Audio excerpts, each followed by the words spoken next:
If you think this war in the Middle East is just another news cycle that will blow over in a few weeks, you are missing the most critical part of this story, and I mean that seriously. What is happening right now is not a temporary conflict between two countries. It is a structural collision between two completely different visions of who controls the world. The stakes are not just military, they are economic, political, and civilizational.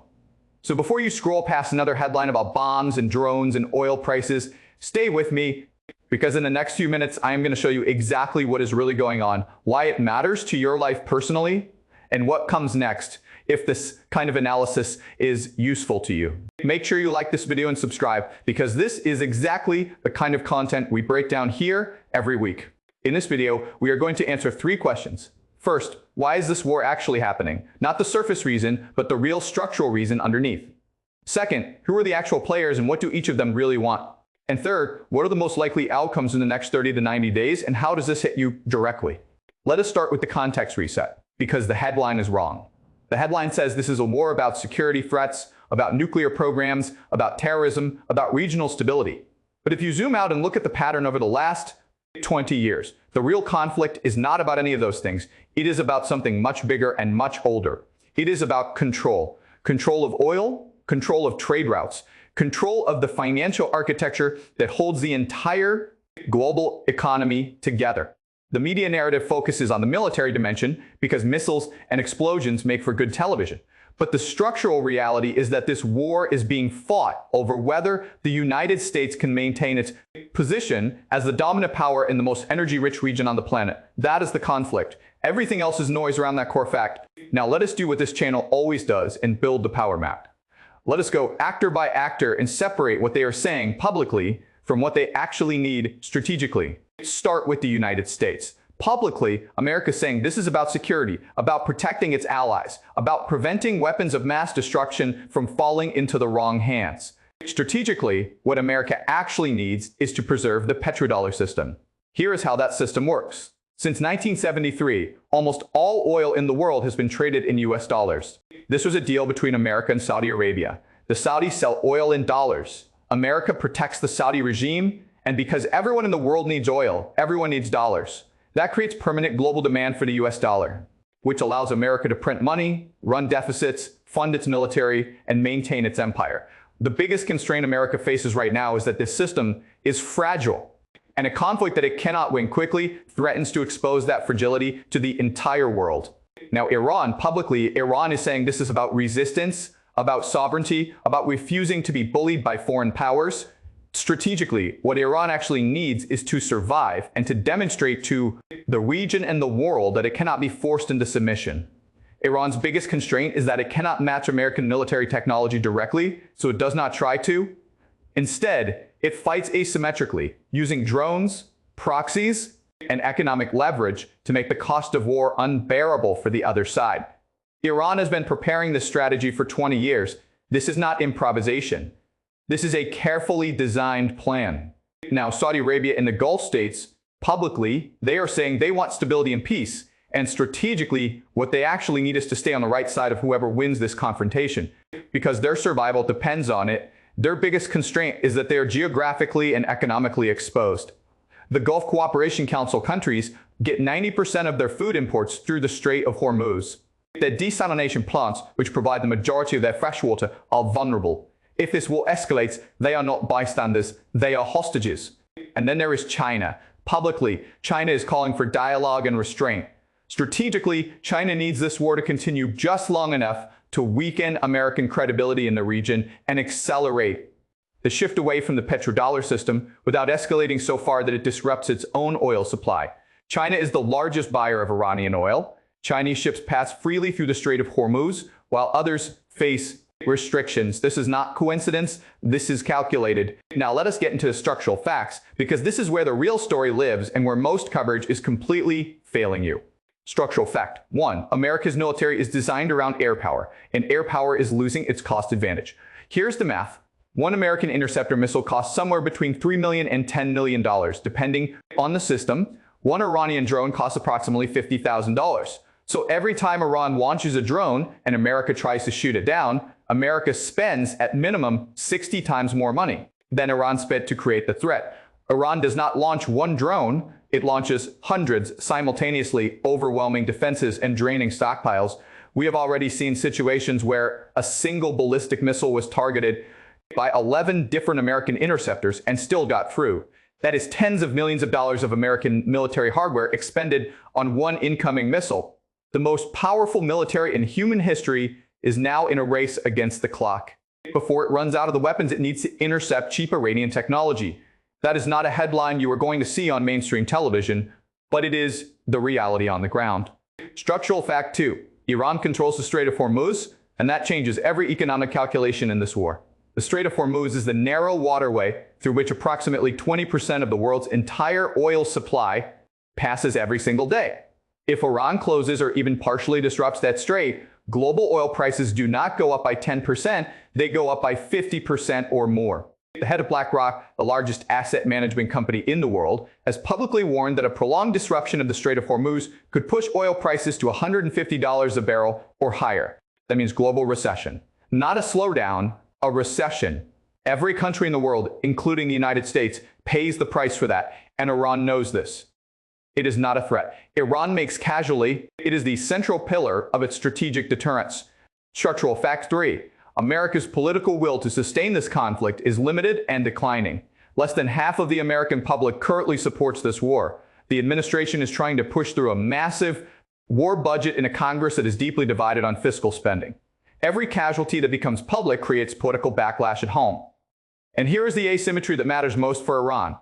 This war is existential. It is about national survival, cultural survival, civilizational survival. Iran has been fighting for its existence for 3,000 years, and it fights with that mindset.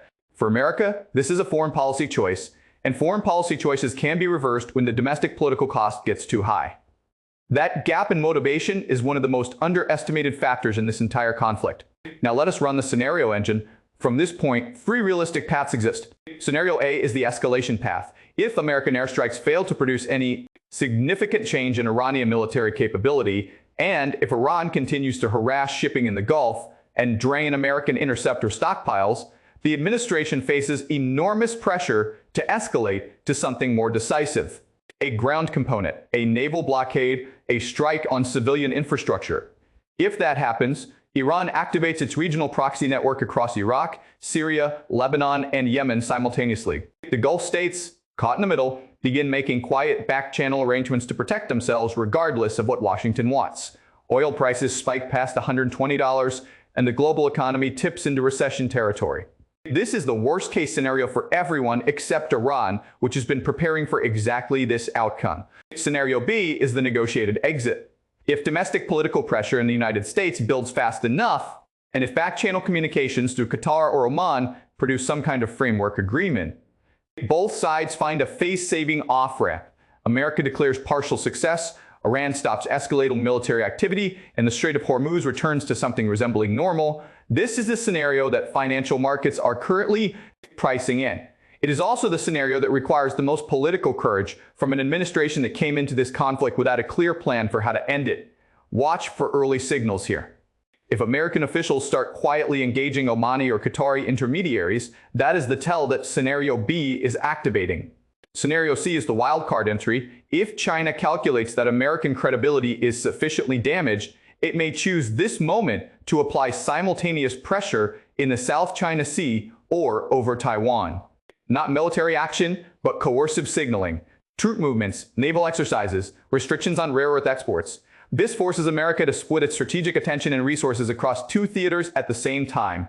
For an administration that already has no clear exit strategy in the Middle East, managing a simultaneous Pacific crisis would be strategically paralyzing.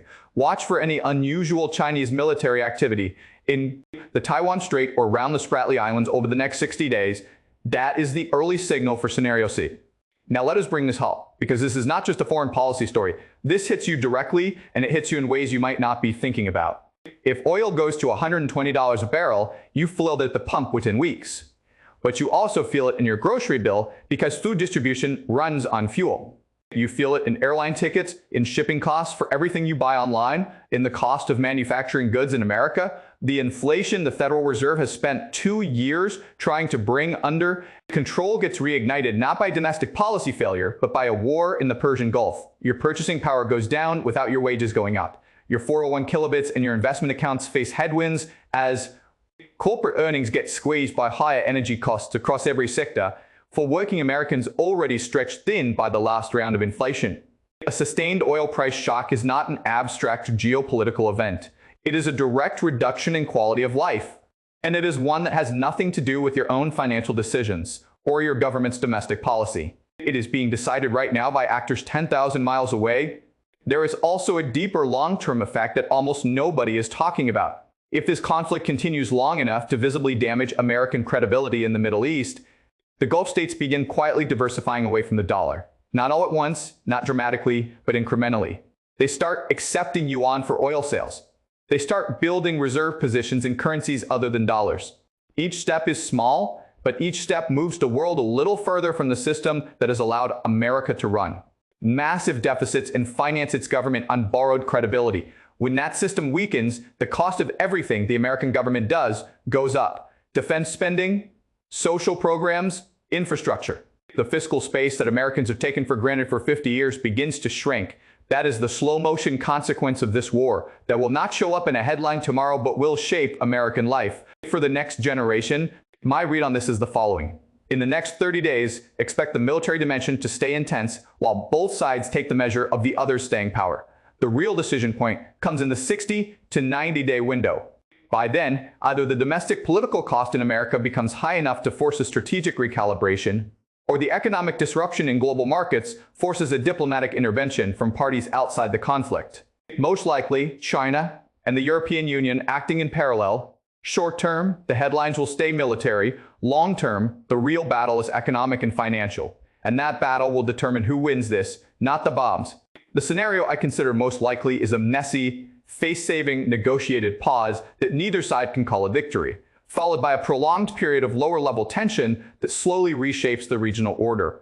America does not lose this war in a single decisive defeat. It loses it in the accumulated cost, the economic disruption, the political exhaustion, and the slow drift of regional partners toward a more multipolar arrangement that does not center on Washington. History does not repeat itself exactly, but it rhymes. And the rhyme we are hearing right now is very familiar to anyone who has studied what happened to Rome in Persia, what happened to the Soviet Union in Afghanistan, what happened to every empire that tried to permanently control a region where the costs of control were greater than the benefits. Empires do not usually fall in a single dramatic moment. They fall gradually, then suddenly. When the weight of overextension finally overwhelms the capacity to sustain it, that is the structural reality of this war. That is what everyone is missing right now. Don't follow the headline. Follow the pattern. News changes fast, structures change slow. Know the difference. That is what this channel is built on. And if this kind of clear structural analysis is what you are looking for, hit like and subscribe right now so you never miss the next breakdown. No panic, no noise, just the next move.